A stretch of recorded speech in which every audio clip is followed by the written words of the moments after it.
Love is supposed to be beautiful, exciting, full of hope. But what if love turns into your worst nightmare?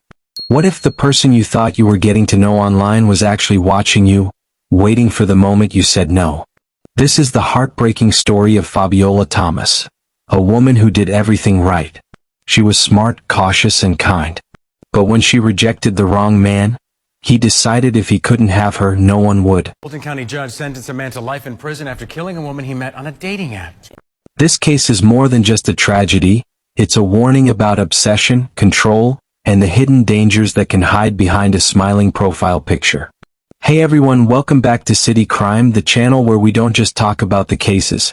We feel them, we learn from them, and we try to make sense of the darkness that sometimes hides in plain sight. If you're new here, make sure to hit that subscribe button and turn on the bell, because here, every story matters. Every victim's voice deserves to be heard. And every week, we uncover another case that reminds us how fragile life really is. Now, I want to say something before we dive deeper. The story you're about to hear isn't just a crime. It's a story about a woman, about trust, rejection, and the terrifying truth that sometimes doing everything right still isn't enough. It's emotional. It's real. And honestly, it's the kind of story that'll make you think twice about the people we meet online, the ones we give our time, our trust, and sometimes our hearts. Today we're going to Roswell, Georgia, a quiet suburb north of Atlanta, a place where people leave their doors unlocked, where neighbors wave good morning, and where nothing like this was supposed to happen. But in the summer of 2019, that calm was shattered. Behind the walls of a peaceful apartment complex, love turned into obsession, and obsession turned deadly. As we go through this case, I want you to keep one thing in mind. Fabiola Thomas wasn't careless. She wasn't naive. She was just like any of us, searching for connection, looking for love, and trusting that people mean what they say. But sometimes, the people who say, "I love you," are the same ones who end up saying, "If I can't have you, no one will." And that's exactly where this story begins. Before we talk about the horror that ended her life, we have to talk about the woman who lived, because Fabiola Thomas was so much more than a name in a headline. Fabiola was born on July 8, 1979, and from the very start, she carried warmth wherever she went.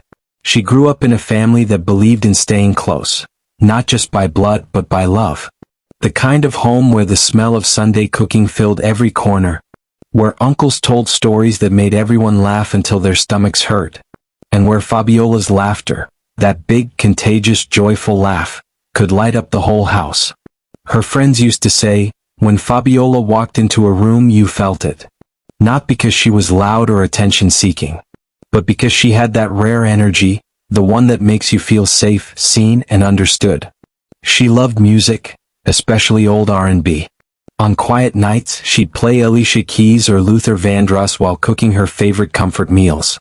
She had this way of turning an ordinary evening into something beautiful. Fabiola was close to her younger brother, Mauro Charles. They weren't just siblings, they were best friends. She was the one he'd call when life felt heavy, and she'd always answer, no matter what. "Don't worry," she'd say, "we're gonna be okay." That was Fabiola, steady, grounded, hopeful. The kind of sister who lifted everyone around her. In her 30s, she built a life she was proud of.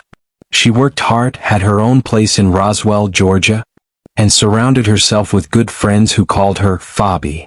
She wasn't chasing wealth or fame, she was chasing peace, a sense of belonging, a love that felt gentle. Like so many of us, she wanted something simple. Someone to talk to after a long day. Someone who'd ask about her dreams and actually listen. She wasn't naive, she knew how hard dating could be.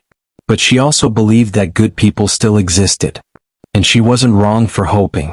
One summer evening, while scrolling on her phone, she came across an app called Plenty of Fish, one of the biggest dating apps at the time. The idea felt harmless. Why not try?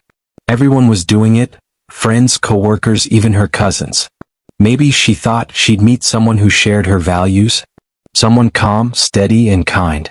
She's looking for perfection, just connection, a good conversation, a reason to smile again. What Fabiola didn't know, what she couldn't have known, was that one simple decision to download a dating app would connect her to a man who would change the course of her life forever. It was early 2019 when Fabiola's phone lit up with a new message. "Hey beautiful. I'd love to take you out sometime." The sender's name was Antonio Wilson.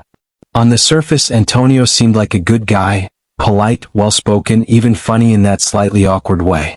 He complimented her smile, asked about her day, told her she seemed different from other women. Fabiola laughed it off at first, but she appreciated the attention. After all, she'd been single for a while, and like most people, she was just hoping to meet someone genuine. Their first chat went on for hours, talking about work, favorite foods, weekend plans. He said he loved cooking too. Said he wanted to make her dinner one day. She replied with a smiling emoji, friendly but cautious. She was careful that way. Over the next few days, the messages kept coming, good morning texts, compliments, check-ins. It felt nice, at least for a little while. Eventually they decided to meet. Coffee first, public place, broad daylight. That was Fabiola's rule. Friends say she even texted them before leaving the house. "I'm meeting that guy from the app. Wish me luck." And at first the date went fine. He was quiet, respectful, maybe a little nervous. He complimented her hair, held the door open. She thought, okay, maybe he's just a little intense. But as they continued to talk, the energy shifted. Antonio's interest quickly turned into something heavier, a kind of intensity that felt off balance. Within a week, he was calling her his woman. Within 2 weeks, he was talking about marriage. "You're my soulmate, Fabiola," he'd say. "God brought us together." Have you ever met someone who moves too fast, talking about forever when you've barely finished your first coffee together? That was Antonio Wilson. And deep down, Fabiola knew something wasn't right. She told her friends he was too much. That sometimes when he looked at her, there was something in his eyes she couldn't explain. Not love, not anger, just possession. "He's already talking like we're married," she laughed once, trying to brush it off. But her friends noticed the tension in her voice. So Fabiola did what most people would do, she tried to create some distance. Slower replies, shorter messages, polite excuses. She told him she wasn't ready for anything serious, that they should just be friends.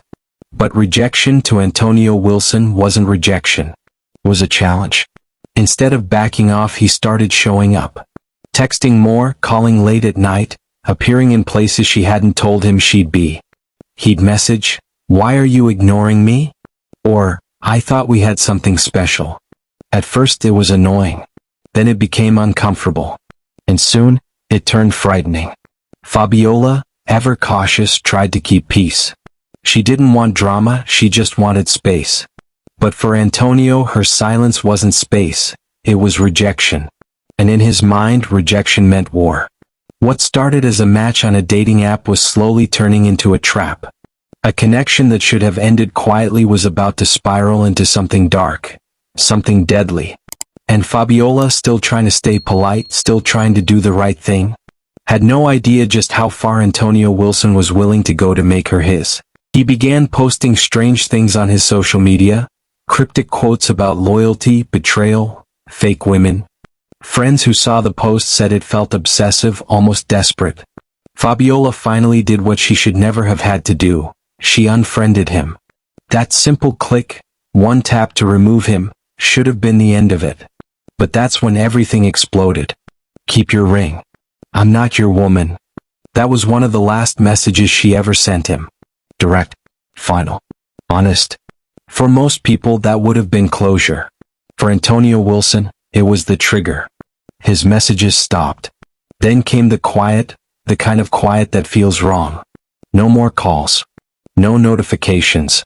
No posts. Fabiola thought maybe finally he'd moved on. But he hadn't. He was just changing tactics. He started watching her. Finding out where she lived. Driving by her apartment late at night. One neighbor would later say they saw a man sitting in a car outside the complex more than once. Engine running, lights off. They didn't think much of it at the time. But that man was Antonio Wilson.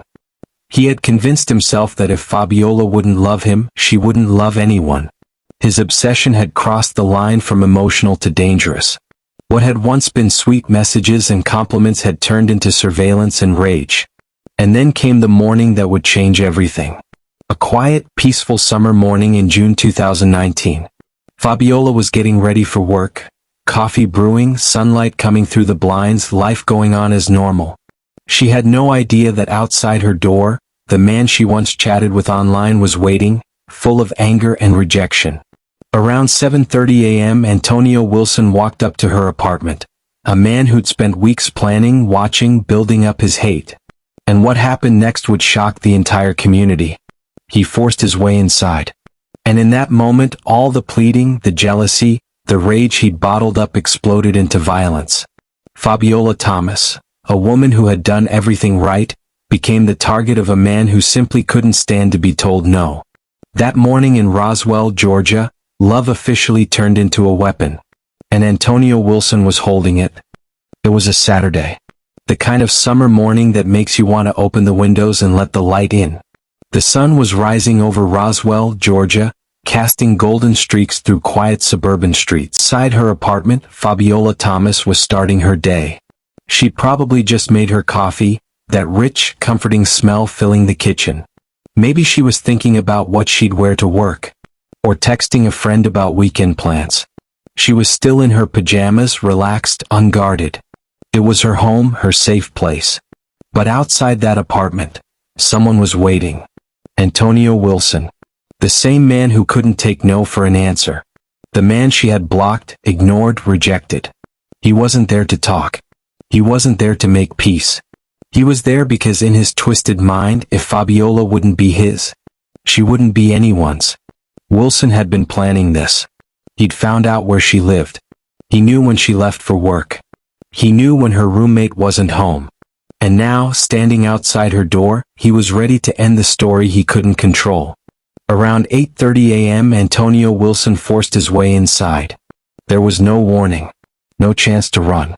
What happened next was pure horror. An explosion of rage that ended Fabiola Thomas's life in minutes. He attacked her in her own home. The place where she should have been safest became the scene of her last moments. When the assault was over, he left her there. Cold, still, and lifeless. In the bed. From Thomas's roommate, who found her body lying in a tub. Her roommate screamed for help. The neighbors rushed over. 911 was called. But by the time officers arrived, it was too late. Fabiola Thomas, the woman who laughed loudest at family dinners, who cared deeply for everyone around her, who just wanted to find love, was gone. The home that had once been filled with light and laughter was now a silent crime scene. A place forever marked by one man's obsession and rage. And as investigators began to piece together what had happened, one thing became clear. This wasn't a random act. It was personal, planned, deliberate. The act of a man who refused to let go, even when every sign told him he should. What began as a chance encounter on a dating app had now become one of Roswell's most chilling murders. And for everyone who loved Fabiola, the question would never stop echoing. Why her? Why someone so kind, so careful, so undeserving of this? Detectives arrived within minutes. The call came in just after 8:30 that morning. A possible homicide inside a quiet Roswell apartment complex. The first officers to step through the door were met with a silence so heavy, it seemed to swallow the air itself. They found signs of forced entry, the door frames splintered, objects knocked over, traces of struggle. And almost immediately, one name began to surface again and again. Antonio Wilson. Friends and neighbors all said the same thing. She'd been worried about him. She told us he wouldn't stop calling. She said she was scared.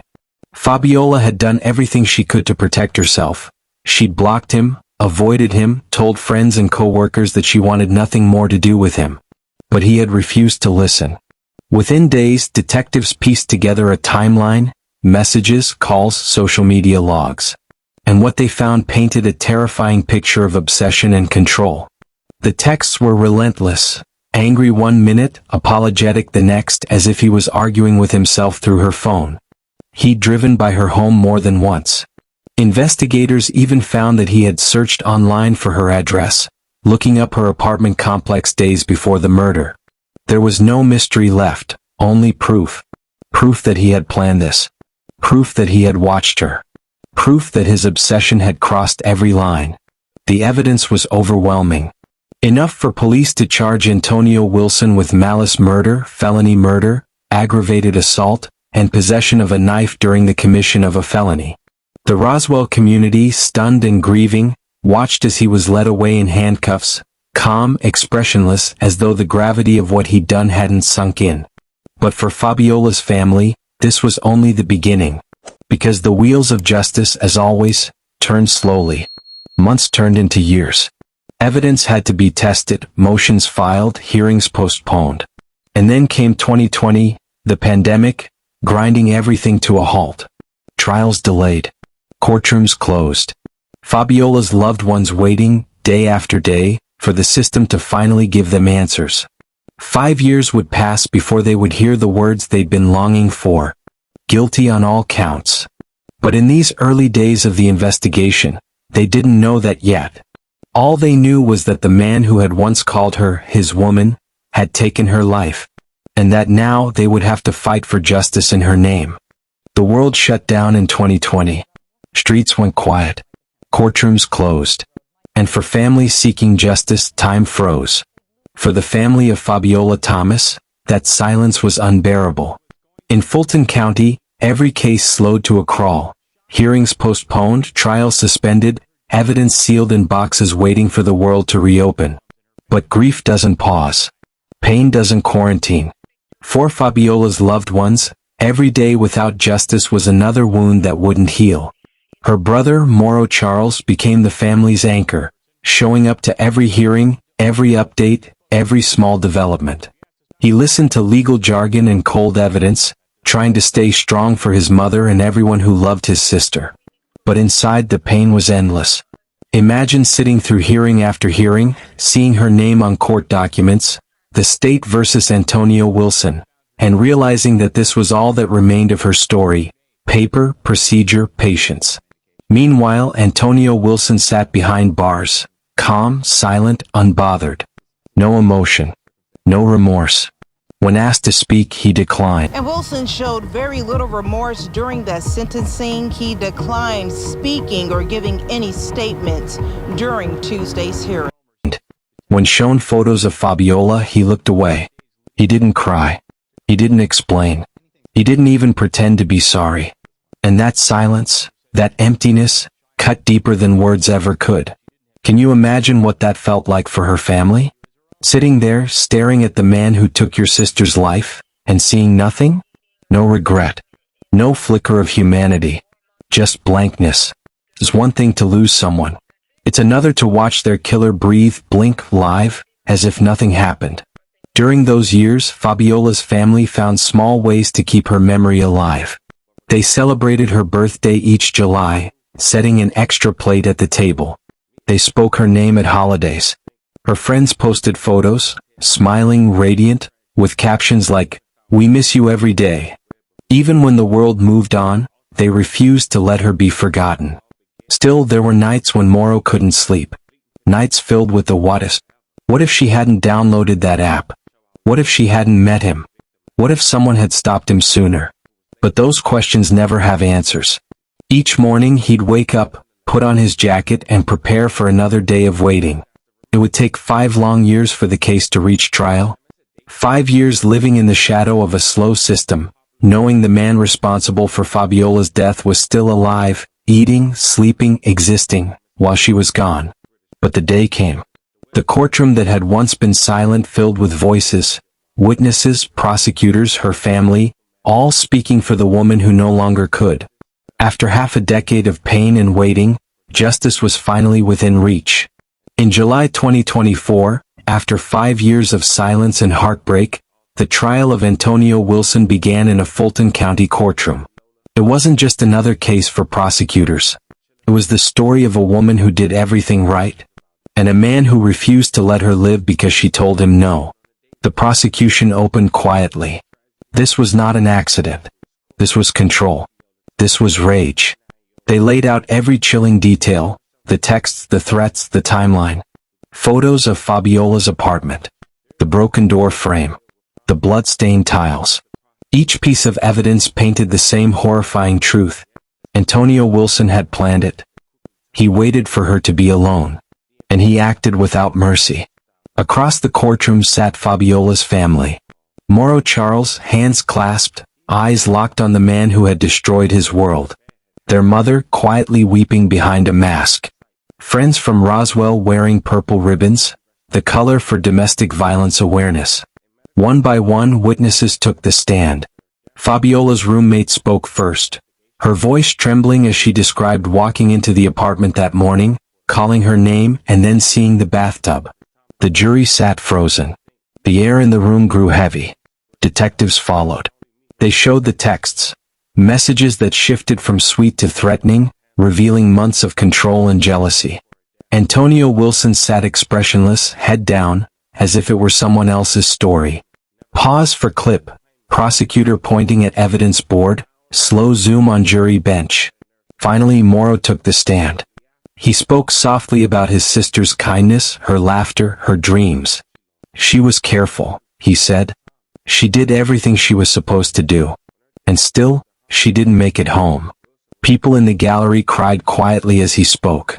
The defense argued mental instability, tried to cast doubt. But the evidence, the searches, surveillance, text history, was overwhelming. Even the jurors could see the truth. This wasn't confusion or anger. This was control. After days of testimony and 5 years of waiting, the jury deliberated for only 30 minutes. When they returned, the room fell silent. Everyone stood.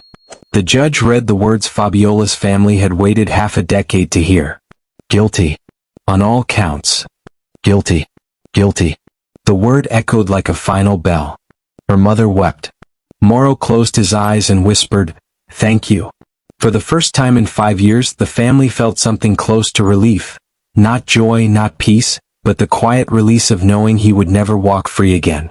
Judge Rochelle Carnsale sentenced Antonio Wilson to life in prison without parole. He will spend the rest of his days behind bars. When asked if he wanted to speak, if he had anything to say to Fabiola's family, Antonio Wilson looked up and said nothing. No apology. No explanation. Just silence. The same silence he'd carried since the day of the murder. Cold. Empty. Final.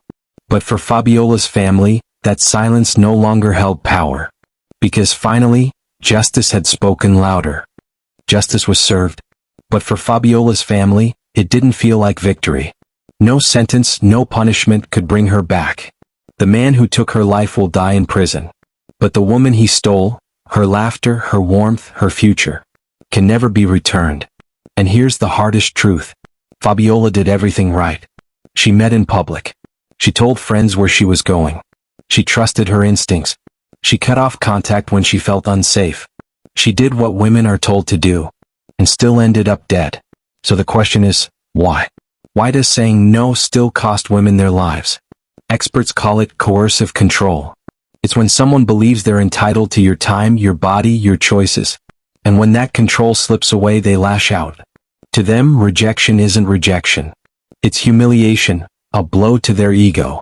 And some will do anything to get that control back. It's a pattern seen again and again. And Fabiola's story fits it exactly. She wasn't killed because she trusted the wrong person. She was killed because someone believed he had the right to own her. As we remember her, we have to remember what her story teaches. Awareness isn't enough. Society needs accountability. Men need to learn that love is not possession. Fabiola's murder is not an isolated story. Across America, and around the world, women are being hurt, stalked, and killed for exercising their right to say no. It's a pattern we see too often. Love turning into control, attention into obsession, and rejection into violence. There's another truth we can't ignore. Black women face a disproportionate risk of intimate partner violence. They're more likely to be targeted, and less likely to have their stories told. Their pain is overlooked, their voices drowned out by headlines that move on too fast. Fabiola's death forces us to confront an uncomfortable reality, that while dating apps promise connection, they've also made it easier for predators to find victims. Tinder, Bumble, plenty of fish. They promise love and excitement, but not safety. So here's the question. Should these platforms do more? Should background checks be required? Should reporting systems actually stop repeat offenders? I want to hear your thoughts in the comments. Because this isn't just about one woman, it's about all of us. About how we define love, how we handle rejection, and how society protects, or fails to protect, women from men who think no is negotiable. Fabiola Thomas's story deserves to be remembered, not for how she died, but for how she lived. She was ambitious. She loved deeply. She cared for her family. She had dreams, laughter, and purpose. Her life was full of small, beautiful moments, the kind we often take for granted until they're gone. Her life mattered, and her death reminds us to listen when women say they're afraid, to believe them when they say someone won't leave them alone, to take stalking and harassment seriously before it turns into tragedy. Fabiola's story isn't just a headline. It's a call to pay attention, to protect those around us, and to make sure no one else's sister, daughter, or friend becomes the next name in a courtroom. So the next time you hear a story like this, don't scroll past it. Say her name, Fabiola Thomas, because remembering her, and women like her, is how we make sure it never happens again. What do you think could have prevented this tragedy? Could technology do more, or does the change have to start with us? Let me know in the comments below. And if you made it this far, thank you. You're the reason we tell these stories, to keep their memory alive and make the world a little safer. Don't forget to like, subscribe, and turn on notifications, so you never miss the next case here on City Crime Tale, where every story matters and every voice deserves to be heard. Until next time, stay safe, stay aware, and take care of each other. I'll see you in the next video.